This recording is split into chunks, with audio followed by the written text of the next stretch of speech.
All right. Hello, everyone, and welcome to another edition of the Represented series. I'm extremely excited to have you all here for our education edition, and I'll be talking with Chloe Moore. She'll be presenting with you today to talk about how to make benefits work better for you.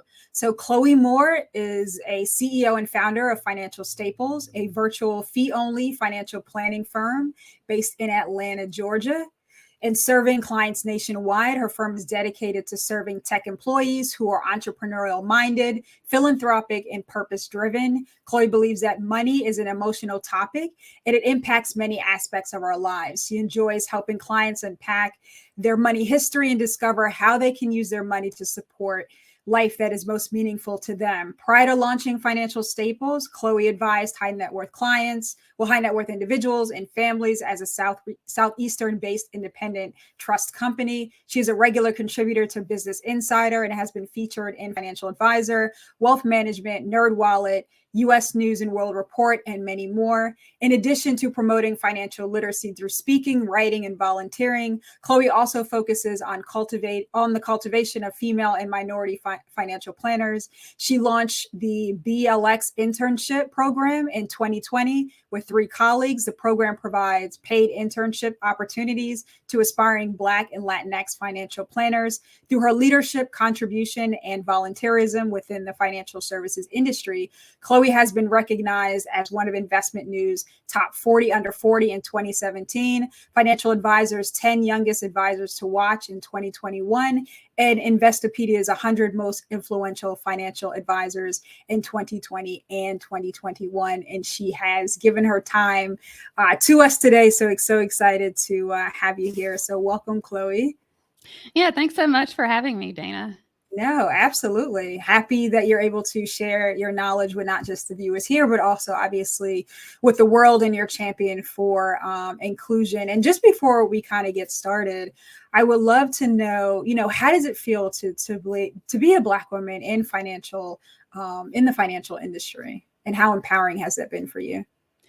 Yeah, I feel like this is a really good time just for women, Black women, business owners. We're among the most educated, as far as the college graduates, and we're starting businesses at rapid paces. And so, just to be a business owner and be in financial services, I'm super excited about doing it. I've been in the industry for about 18 years, so I've seen a lot happen over that time period, and I've worked with a wide range of clients, but it's really nice at this stage in my career to work with other Black women that are in tech and just kind of doing great things with their careers.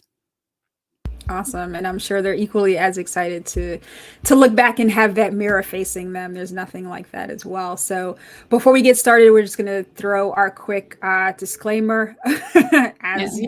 as we all have to. So the opinions voiced are for general information only and are not intended to provide specific advice or recommendations for any individuals. All performance is historical and no guarantee. So always keep that in mind when you're getting any financial advice. And Chloe, I will leave it over to you. All right. Thank you so much. Today I'm going to talk about how to make the most of your employee benefits. So the first question is, why is this so important to understand? And this is something that I often receive the most questions about from clients, especially when they change jobs or during that open enrollment period.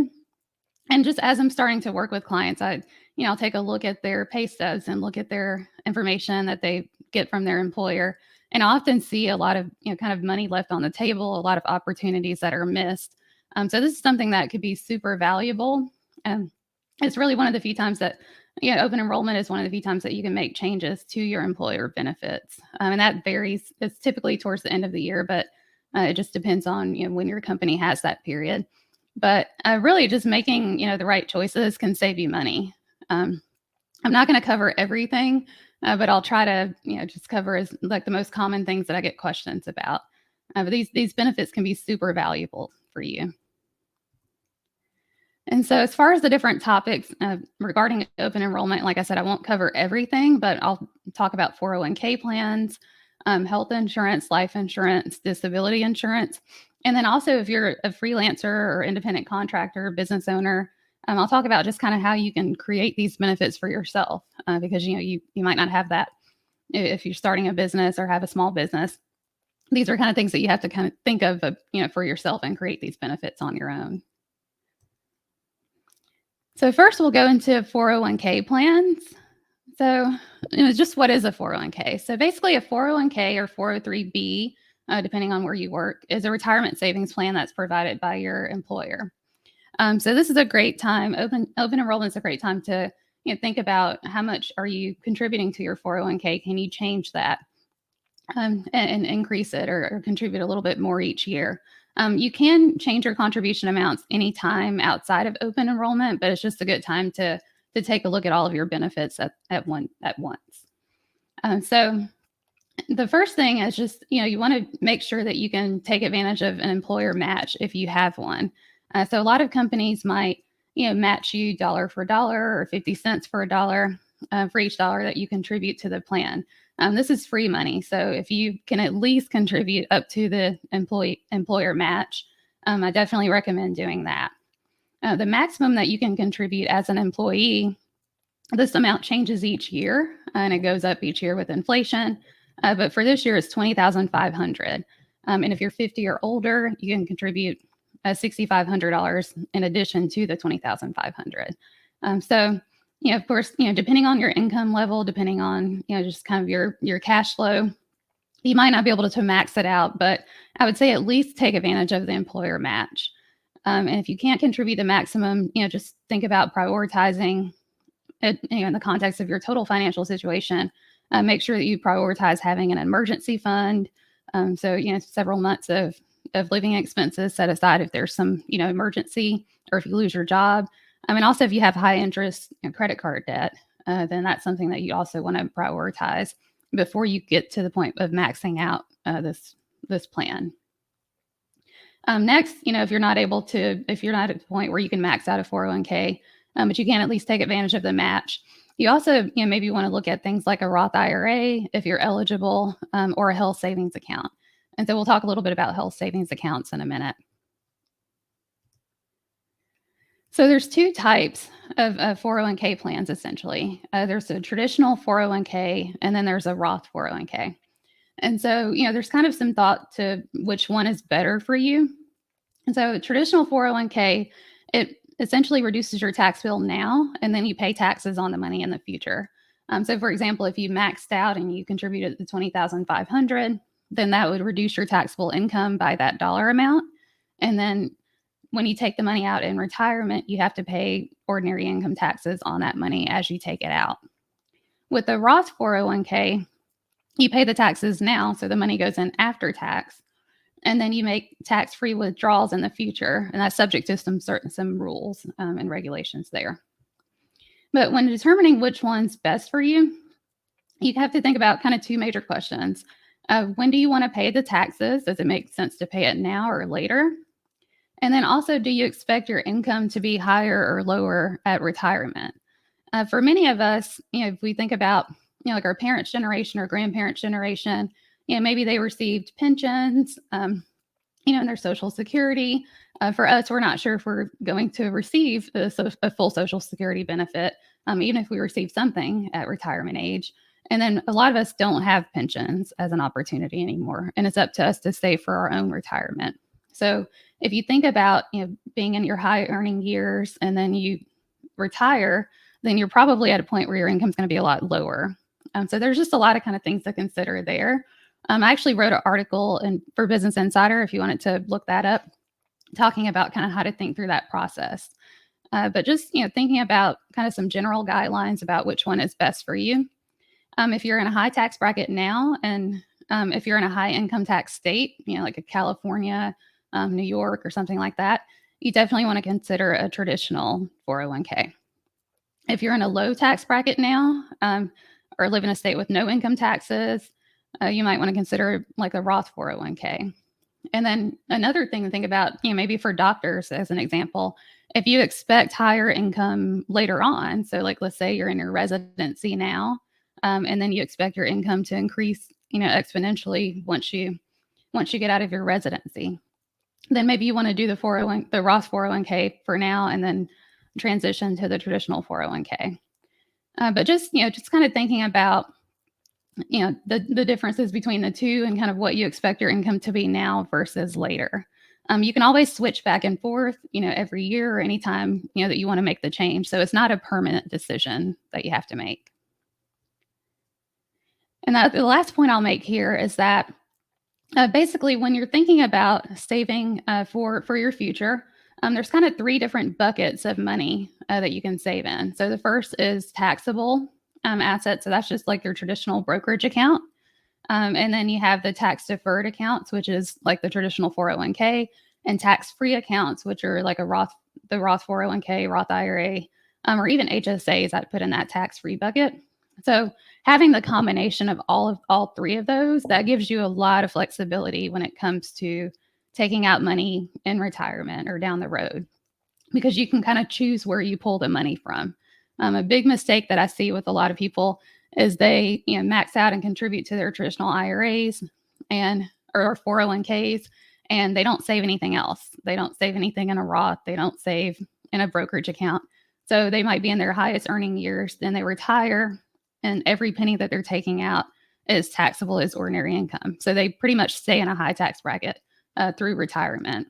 So if you have the combination of those assets and try to make a point to diversify within those 3 different structures, then you'll be in a pretty good situation as far as kind of picking your tax bracket or kind of creating your own tax brackets in retirement. So next we'll talk about health insurance. This is another big topic that takes a lot of thought as far as what options you should select from. So first, let's go through some of the terminology. Some of the common terminology that you'll see is deductibles, co-payments, co-insurance, and out-of-pocket max. So the deductible is basically what you must pay before your insurance kicks in. The co-payment or copay, you'll see this in some plans. Not every plan has copays, but it's basically a fixed amount that you pay each time you go to the doctor. So you might pay like a $20 copay or something every time you visit the doctor. And then co-insurance is the percentage you pay after you meet your deductible and up to your out-of-pocket max. So you might see plans that say basically after you reach your deductible, the plan covers 80% and then you have to pay 20% or some other percentage there, or some other split. And then the out-of-pocket max is essentially the most that you'll pay any given year, including your deductible, copay, and co-insurance. So that's really your total exposure. And that's something that's very important to think about as you're looking at health insurance plans. What's the total amount that you would have to pay if something catastrophic happens or if there's a huge health event? So types of health insurance, these are some other kind of acronyms or terms that you'll see. The first is PPO, and then HMO, and high deductible health plan. There's more than these 3 types, but these are the most common 3. So I wanted to at least talk through these 3. The first one is the Preferred Provider Organization, or PPO. And so with this type of plan, this is typically an ideal type of plan over an HMO.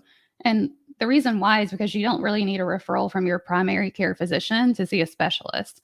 So as long as you're seeing someone that's in the network, you can go to anyone that you want to at any point in time. You can also choose from out of network providers, but you do pay more for that. The next is HMO, or Health Maintenance Organization. So with that one, you do have to have a referral to a specialist. So if you need to see a specialist for some reason, you have to go through your primary care physician, and then they have to refer you out to a specialist. And versus like with the PPO, where you could just go directly to the specialist.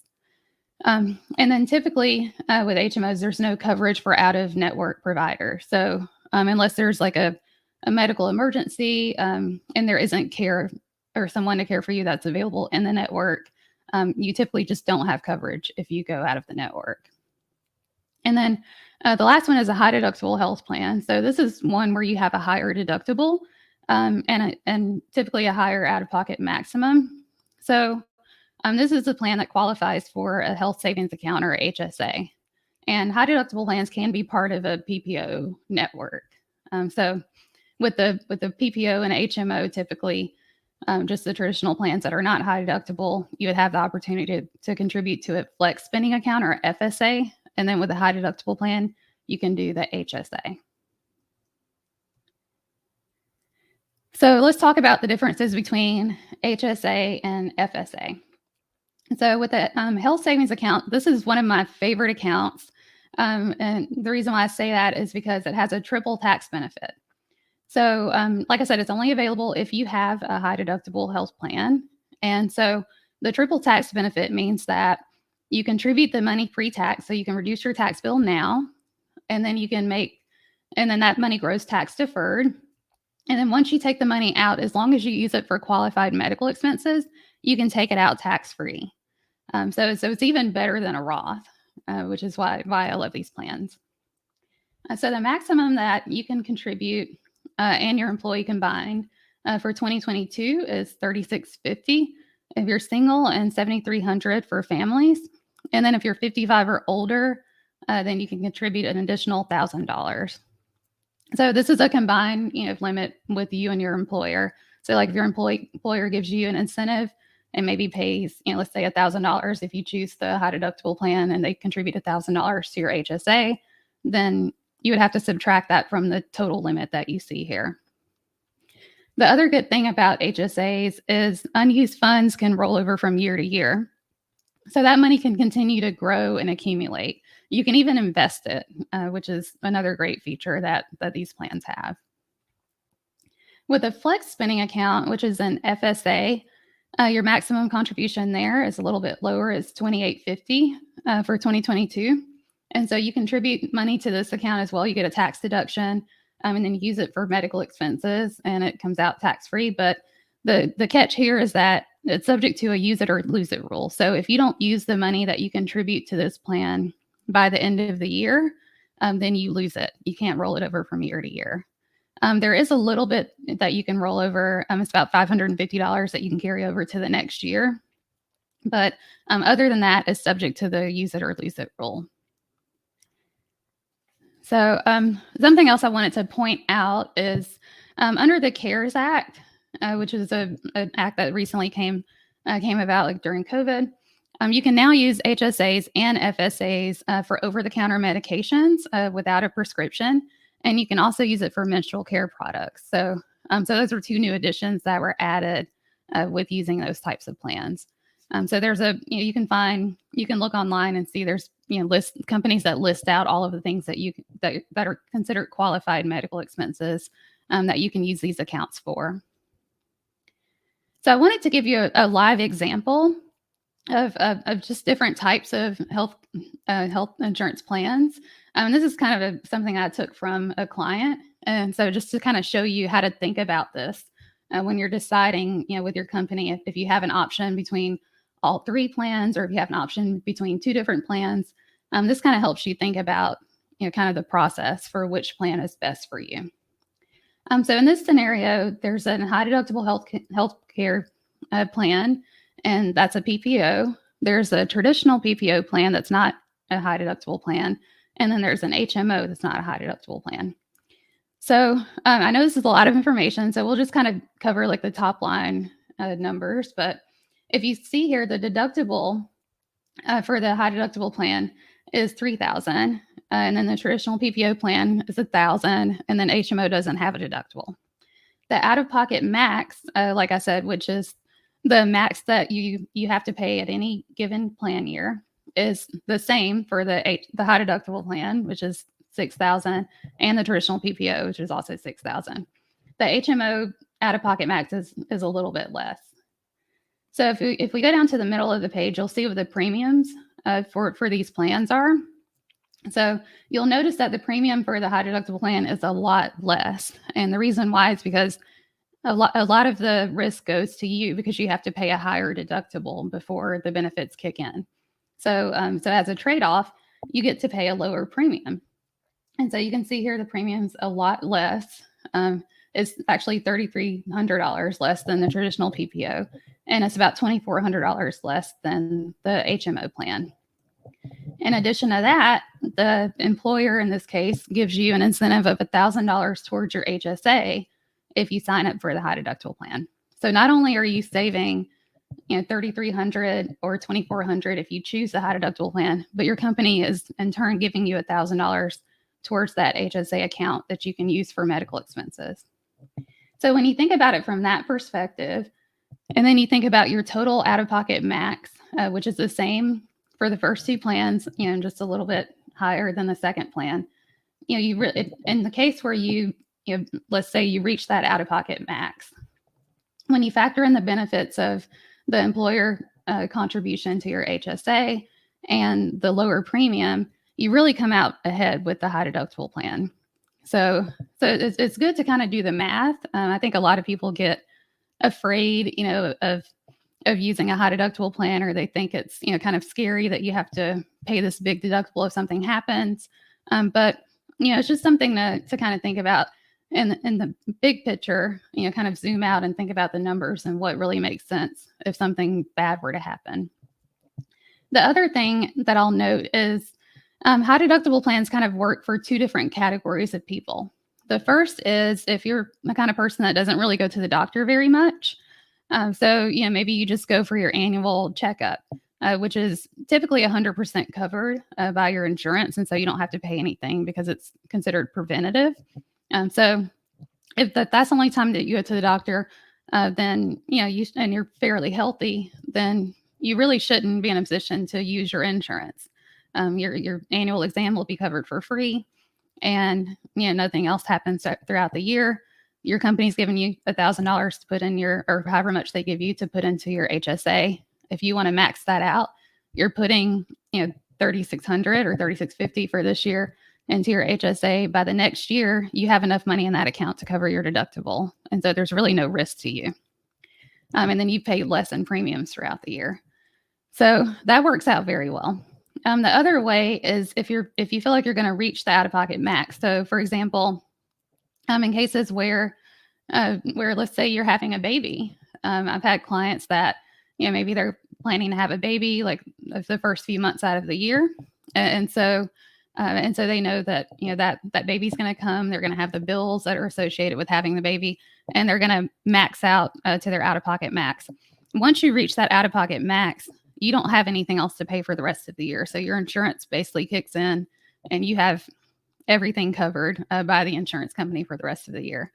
So in that case, it's not necessarily a bad thing to just reach that max and essentially have, free health care for the rest of the year. So it's for the people that it's not a good idea for as far as high deductible health plan. It's people that are kind of in that middle range. So maybe you get close to the deductible each year, close to the out-of-pocket max, but you never quite reach it. That's where it can be a little bit more painful. But if you're on the opposite ends of the spectrum where you barely go to the doctor, or you feel like you're going to have something like an upcoming surgery or something like that, then the high deductible plan might be your best bet. So yeah, we just talked about some of this, but just some of the things to point out here. Basically, the higher the deductible, the lower the premium. The lower the deductible, the higher the premium. So you saw that with the comparison between the traditional PPO and the high deductible PPO. So yeah, just kind of review that information and really see which option is best for you.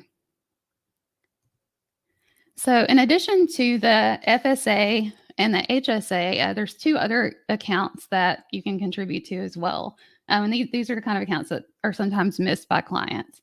The first one is a dependent care flex spending account. So this is a special type of FSA that can be used for qualified daycare or other dependent care expenses. So if you have small children, this is something that you definitely want to pay attention to. So it can essentially be used for any dependent who's younger than 13. It can also be used for a spouse or like any other adult, who maybe is unable to care for themselves. So like maybe an elderly parent or something that you're taking care of and claiming them as a dependent on your tax return, or, if your spouse is unable to work. So you can contribute an additional $5,000 here per household, $2,500 if you're married filing separately. And just like the regular FSA, it's subject to the use it or lose it rule. So for most people who have children and have, daycare or dependent care expenses, you're going to spend minimum $5,000 per year. So it really makes sense to max this account out and then get that tax deduction, because that helps to further reduce your taxable income. And then you can just reimburse yourself for expenses that you were going to pay anyway. The other account is a limited use flex spending account. So this is also a special type of FSA that may be available to employees who enroll in a high deductible plan. So like I mentioned before, you either contribute, as far as your health insurance plan, you either contribute to an FSA or HSA. If you have a high deductible plan, you contribute to the HSA. So with this account, let's say you have the high deductible plan, you're maxing out your HSA. You can also contribute an additional amount, which is $28.50 for this year, to this limited use flex spending account. The catch here is that it can only be used to pay dental and vision expenses, and that's before you meet your deductible. So what I tell clients about contributing to this account is, prioritize the HSA, because that has more flexibility as far as how you can use the money. And then essentially, if you have any dental or vision expenses that you expect, then just go ahead and make the contributions for this year up to the amount that you feel like you're going to spend, just because, like I said, it's subject to the use it or lose it rule. So those are two other accounts that can be very beneficial and give you some additional tax savings. If you can contribute to your 401k, HSA, and these two accounts, that's a lot of money that you're saving on taxes. So next, I'll quickly talk about life insurance. So most companies, offer some level of like group life insurance at no cost to you. It could be a flat dollar amount. I've seen, $50,000 or $100,000 as just a flat benefit. I've seen, one-time salary, two-time salary. So it just really depends on your company. But essentially, you definitely take advantage of anything that's offered to you for free by your company. If you need more coverage, I typically suggest, looking for an individual policy outside of work. And you can there's a lot of great calculators to help you figure out, how much insurance is appropriate for you. There's a website called lifehappens.org with a great calculator. So you could, take a look at that and see how much insurance coverage do you need and how much your company's giving you, and see if you need additional coverage. So the reason why I say get an individual policy outside of work is basically because, if you leave your company, if you get laid off, that coverage goes away when you're no longer employed at your company. So you want to make sure that, you have a policy that stays with you no matter where you work. So that's one of the benefits of having a policy outside of work for any additional coverage that you need. The only exception that I would say is if you have pre-existing conditions where you may not qualify for life insurance. So, let's say that maybe you previously had cancer or some, medical diagnosis that would not qualify you to get life insurance. Your company, might give you the opportunity to get a certain amount of coverage without any conditions. And so that way you can go ahead and max out as much as you can get without having any health qualifications. So that would be a reason to get insurance through your employer, because you wouldn't be able to get it outside of work. The other type is accidental death and dismemberment, which is AD&D. So a lot of times the company, if they have a base level of life coverage, they'll also give you the exact same amount, of accidental death coverage. With this type of insurance, it's basically supplemental insurance that pays if you die or seriously get injured in an accident. But many companies, offer, like I said, a base amount there, and you have the option to buy additional coverage. The payouts are very limited to certain cases, and they rarely pay out. So you're typically better off using your money to buy, regular life insurance or disability insurance than trying to pay, for additional coverage, for AD&D coverage additionally. So then disability insurance is the other piece. So disability insurance, especially for younger people, this is super important because you have a greater chance of becoming disabled than you do of passing away at a young age. And if you're disabled for a long time, that could really affect you and your family. So it basically replaces your income if you're unable to work because of an illness or an injury. So there's two types, short-term and long-term. Short-term typically covers you up to 90 days. Long-term can cover you until retirement age. So most companies offer some level of short-term and long-term disability at no cost to you. And so, of course, take full advantage of that, sign up for it. And it typically covers about 50 to 70% of your income. So there's two different ways that you can pay for this type of insurance. The first is with pre-tax dollars, and so if it comes out of your paycheck for any premiums that you're paying, if your company doesn't cover the full amount, then anything paid with pre-tax dollars means that your benefit will be taxable. Any premiums that you pay with after-tax dollars, which if your company if you have to pay premiums and your company takes it out after tax, then you can get the benefit tax-free. And also if you're buying a policy outside of work, which I recommend if you need additional coverage for the same reason as the life insurance, then that would be paid with after-tax dollars, and so that benefit would also be tax-free. So finally, I wanted to talk a little bit about if you're a freelancer or independent contractor, you have your own business, you're not going to have an open enrollment. You're not going to have all of these benefits kind of given to you, and you really have to create your own benefits for yourself. And this is something that a lot of business owners kind of neglect to pay attention to, or they overlook. But you have to really think about how you're going to prepare for retirement, how you're going to cover life insurance, disability, all of those things, health insurance, if you're working for yourself. So just the kind of covering the things that we just talked about before with open enrollment. With a retirement plan, you can, if you're just starting out, if your income's not very high, you can contribute directly to a traditional or Roth IRA. There are very low limits. You can only contribute $6,000. And with the Roth IRA, there's income limitations as far as if you're eligible to contribute or not. But that's a great place to start, as you're starting with your business. As you have more income, more money to save and set aside for retirement, you can contribute to a SEP IRA or a solo 401k. And so I won't get into the differences there, but just to let you know, there's different options there for retirement plan savings. And those are the most common. There's also additional ones, but as far as health insurance, you can go to the marketplace, healthcare.gov. They have an open enrollment period from November 1st through December 15th of each year. And I'd say with that, just consider a plan that's HSA eligible. I personally have a plan through the marketplace that's HSA eligible, and I max out my HSA every year. So that's just been another area of savings for me. I invest that money. So it's kind of just an extra account that I'm saving for healthcare expenses and retirement. And then for life insurance, you can just purchase an individual policy. So that's pretty simple. And same thing with disability. You can also purchase an individual policy. Depending on what you do for a living, there could be group policies like through professional or trade organizations. So if you have your own business, like for example, I'm a financial planner. There's financial planning associations and groups that have a group disability insurance that I can opt into. And so the cost is a little bit cheaper than if I were to get an individual policy on my own.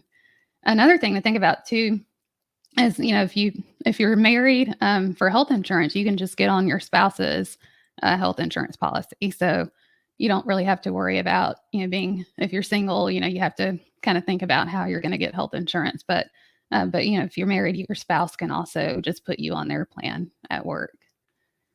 So yeah, just, as far as kind of putting all of these benefits together, you definitely want to, consult with a financial planner and a CPA or some kind of tax preparer to kind of help you think through, which options are best for you, and you can create your own benefits.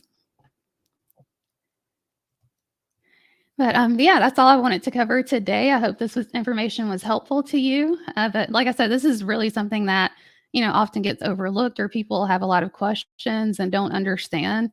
how their employee benefits work and how to take advantage of them. So, hopefully this information was super helpful. I also have an article if you want to check out my website, financialstaples.com. I have a 2-part article about open enrollment, and it talks a little bit more detail about all of these topics, plus a few more benefits that are often seen at tech companies for their employees. So you can check that out as well. If you want to get in touch with me, you can go to my website, which is financialstaples.com, and all of my social media handles to schedule an appointment or sign up for my newsletter, things like that. You can find it through Linktree at Financial Staples.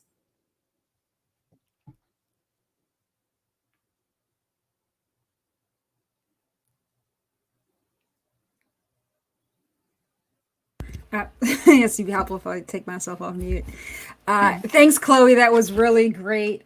Super helpful and informative. Even as someone who was in the industry or previously in that side of the industry, I definitely learned a lot today, or was reminded of a couple things today. So that's always, always a good thing, especially on the entrepreneur side. I feel like there's a lot that's forgotten there. So I'm glad you went over that too. Yeah. Awesome. Well, thank you for coming on. Definitely appreciate your time. Everyone, make sure that if you do have further questions, that you reach out to Chloe and get to know more about her and her practice at Financial Staples. Have a wonderful rest of your day and come back more to hear about the Represented series. Thank you.